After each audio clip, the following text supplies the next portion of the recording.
Bueno, estamos abriendo, como todos los días miércoles, la columna Pensamiento Crítico a cargo del querido Adán Costa, abogado, profesor universitario, trabaja en el Consejo Nacional de Coordinación de Políticas Sociales y preside la Comisión de Derecho Indígena Latinoamericano e Interjuridicidad del Colegio de Abogados de Santa Fe. Pobre Adán, yo siempre lo meto en camisa de 11 varas y él es tan bueno que siempre me dice que sí. Entonces, bueno, ahora le pedí que por favor, a millones de argentinos nos cuentan que todo está bien, todo está bien. Entonces, leemos la cifra de inflación, no hay inflación prácticamente, leemos las estadísticas acerca de los índices de la pobreza y somos menos pobres, hay menos pobres, ¿no? Hay más empleo, aunque estemos en la calle. Bueno, la posverdad tapa el sol con un dedo. Hola, Dan, ¿qué tal? Buen día. Muy buenos días, querida Clara, para vos y por supuesto toda la audiencia, todos quienes están escuchando por la radio, por internet, así que bueno. Buenos días. Buenos días. Vamos a la posverdad. Vamos. Y tus convites siempre son gratos, querida Clara, así que no es algo que cueste, porque verdaderamente hay una sintonía en general la línea editorial de tus programas y bueno, sabemos que siempre es oportuno tratar de poner la noticia en valor de pensamiento crítico y en valor de ver qué hay atrás de lo que se pone en foco, qué hay atrás de cada noticia, y en este caso, qué hay atrás de cada opinión gubernamental, en esto que se ha llamado la posverdad. Sí.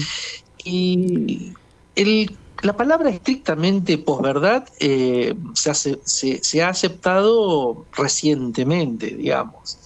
2016 tomó reconocimiento, digamos, como significado a situaciones. Por lo general las cosas suelen pasar de este modo. Los hechos van construyéndose y después vienen las palabras. Pero bueno, y se ha aplicado mucho en la relación de la palabra posverdad en campañas electorales, por ejemplo. Ahí ha aparecido esta idea de que, bueno, una campaña electoral puedo prometer cosas que no tengo el compromiso porque no soy gobernante, y puedo prometer un paraíso y bueno, y que esto luego se traslade a niveles de verdad concreta, de transformación, bueno, veremos. Claro. Y no es algo que por supuesto sucede en Argentina, sino que es algo que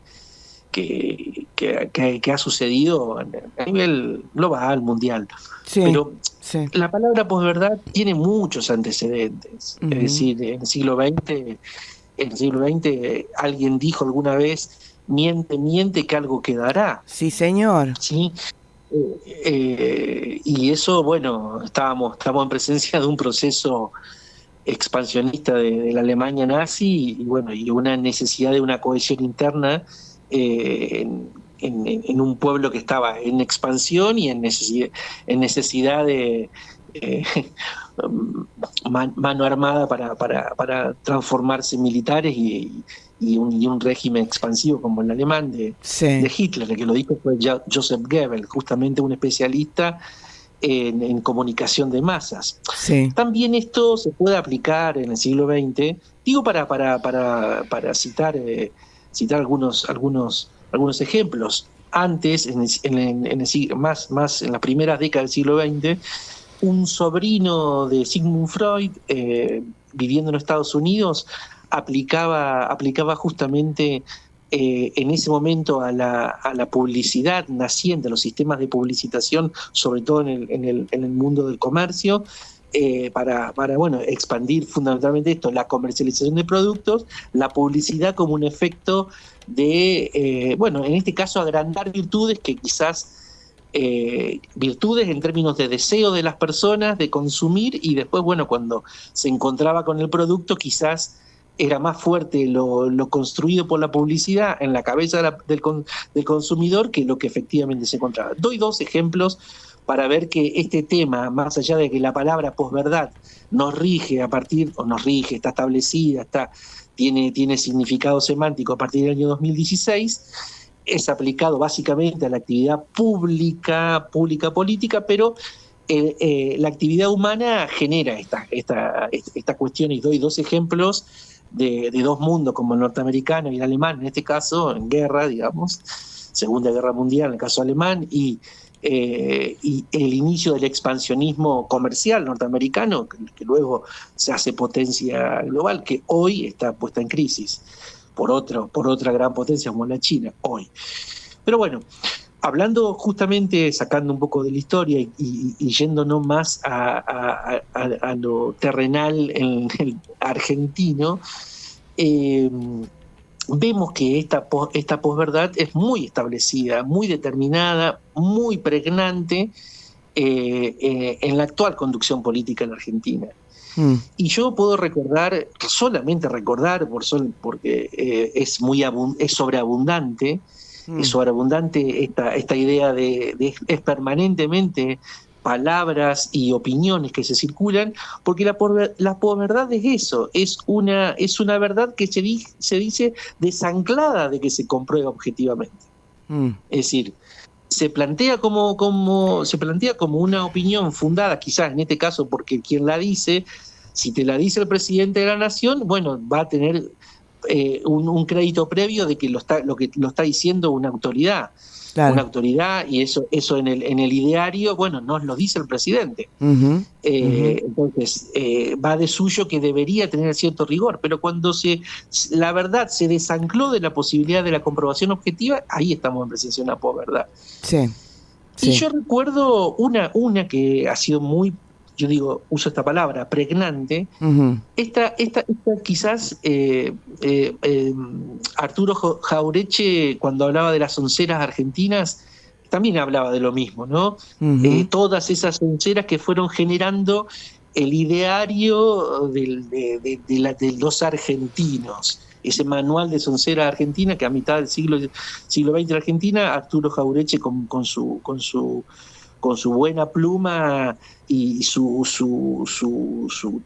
forma de explicar las cosas de un modo campechano, directo, sin alambique, bueno, fue desnudando cada una de las onceras, sobre todo que el ideario liberal había instalado, esa idea de Sarmientito, el que nunca faltó a clase, el niño Sarmientito, bueno, en fin. Todas esas verdades que fueron configurando el sentir de generación y generaciones argentinas y argentinos. Pero volvemos a Milei, que es lo más reciente. Y una de las que más, de la que más de resonancia hay, esta idea de que las decisiones de su política económica nos salvaron a los argentinos de una inflación de 15.000%. ¿Sí? Cuando la inflación que tenía la Argentina cuando él tomó la presidencia rodeaba lo anual alrededor de 200 alta inflación, al 200% anual. Entonces él dijo, las decisiones que él tomó nos evitó una inflación y hacía esos cálculos exponenciales, medio alambicados, de que llegaba al 15.000. Esto fue discutido prácticamente desde el mismo día, desde el punto de vista del rigor científico metodológico desde el primer día que se profirió. No se entendía de qué estaba hablando claramente. Y bueno, estábamos en presencia de una mentira incomprobable, digamos, solamente comprobable desde el punto de vista. Entonces, ahí la palabra presidencial empezó a horadarse. Y sobre todo, digo esta porque esta es casi en los inicios de su gestión. Hoy hay una que yo diría, como diría Jauretche, cada una de las onceras tiene hijas y nietas de esa primer soncera, derivadas. Sí. Una derivación de esa mentira de los 15.000 anual es estos 12 millones de personas que se recuperaron de la pobreza. Sí. Que es un número importantísimo desde el punto de vista estadístico. Y bueno, de alguna manera también hay que analizar en qué contexto ha bajado ese indicador que hoy se mide en relación a ingresos y que técnicamente está cuestionado fundamentalmente por la ponderación de esos ingresos. Exacto. El cuestionamiento concreto y estadístico que se le viene haciendo al INDEC, el INDEC quizás no mida mal, el tema es que los ponderados, sobre todo el tema de ingresos, no solamente que no están reflejados en la integralidad de la pobreza, sino que está la composición de esa medición, habría que hacer una revisión metodológica para que efectivamente capturar el dato exacto. Entonces, ahí tenemos ese desencuentro entre lo que se plantea como verdad presidencial y la realidad concreta de las personas. Entonces, si yo era un pobre recuperado, ¿cómo no lo noto cuando llega el día 10 de cada mes y ya no tengo más dinero? Y ni siquiera, perdona. Hay una problemática concreta de ingresos. Sí. Estamos conversando con Adán Costa. Ni siquiera al día 10, bueno, los argentinos tenemos esa tendencia, ¿no? Y sobre todo, marcada mucho por los medios, de adoptar ciertos latiguillos, ¿no es cierto? Y entonces la gente no llega a fin de mes, ¿no? Por favor, ¿qué fin de mes? ¿De qué me están hablando? Cuando vos ganás 10, ¿no es cierto? Y estás endeudado en 30, ¿de qué 10 estamos hablando? De ningún 10. Siempre estás... claro. Hasta el día que tenés que pagar el mínimo de tarjeta de crédito. Esa es la realidad. Esa es la realidad. Esa es la realidad. Entonces tenemos un discurso, una narrativa, que si bien uno podría decir, bueno, es electoral, estamos en año electoral, estamos a 3 semanas, 2 semanas de una elección de medio término importante, porque el Congreso evidentemente este año ha marcado un límite importante a muchas de esas iniciativas que se consideran lesivas por los intereses de la grandes mayorías. Es decir, el Congreso está comportándose, a diferencia del año 2024, donde hubo un acompañamiento, sobre todo un sector intermedio. En este año 2025 el Congreso, el Parlamento, ha sido, bueno, lo hemos visto y analizado en muchas ocasiones, esta idea de resistir o sea, hacer caer los vetos presidenciales o tener iniciativas parlamentarias que no son iniciativas gubernamentales, en fin, pero no ese es el análisis. El análisis es, en términos hoy, algo que a vos te gusta, a mí me gusta, que es de filosofía y es semántico, es decir, el análisis de las palabras que no se condice con los hechos, porque en definitiva lo que rige son los hechos. Claro. Y entonces el fenómeno que hay que analizar es, si no hay ingresos que alcancen, si las familias argentinas están altamente endeudadas, la realidad concreta es la realidad en lo concreto es que estamos en presencia de un pluriempleo y empleos de bajísima calidad en términos de derechos. Claro. Es decir, tenemos un fenómeno de que una persona empleada en términos de un horario de trabajo, etcétera, no puede tener el derecho importantísimo al ocio, al goce, al descanso, sino que dejó un trabajo y comenzó otro. Ese fenómeno de pluriempleo implica que tenga que trabajar más para siquiera poder satisfacer ese requerimiento, que es una deuda, porque se endeudó fundamentalmente para comer. Entonces, esos 12 millones de personas recuperadas de la pobreza la realidad la termina estampando o diciendo, no, acá no está. Perdón, perdón, Adán, Eh, es un segundo sí, nada más. Recordemos que esa cantidad de gente que este gobierno dice haber, comillas, recuperado de la pobreza, es la misma gente que este gobierno inauguró y empujó hacia la pobreza con una devaluación del 125% en cuanto asumió, cosa que va a volver a hacer el 27 de octubre. así es, obviamente, Bueno. obviamente, está muy bien ese dato.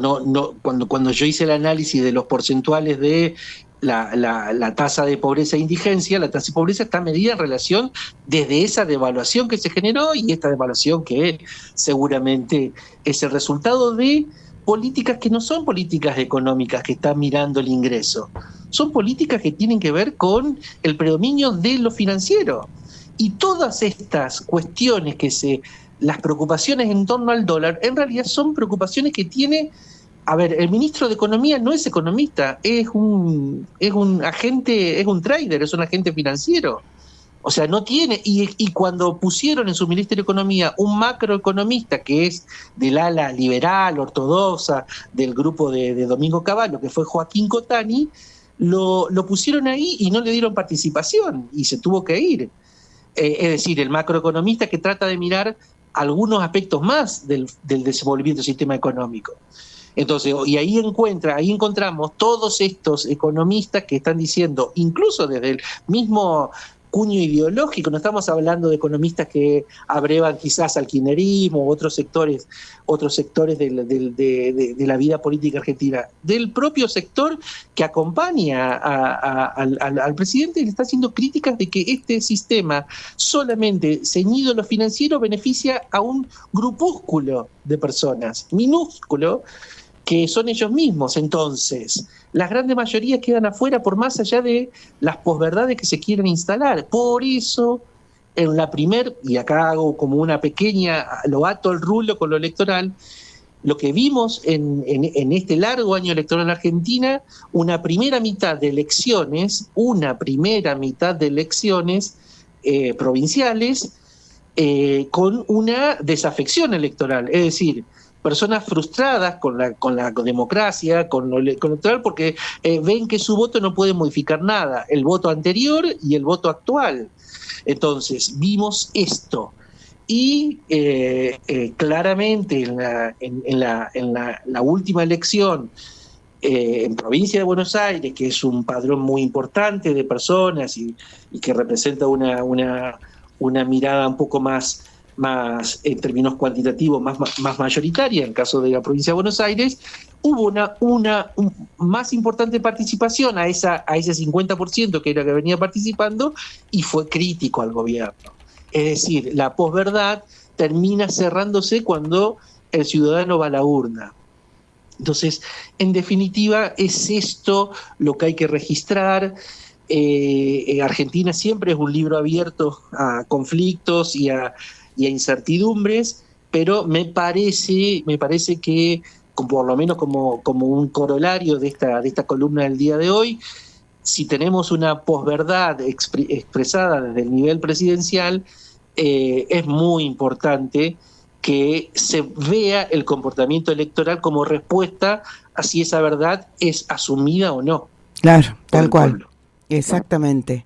Adán, muchísimas gracias por este respiro de pensamiento necesario, imprescindible, te diría yo. Te mando un abrazo enorme y un beso grande. La semana próxima. Adiós. Hasta la próxima semana. Bueno, hemos cerrado de este modo la columna Pensamiento Crítico.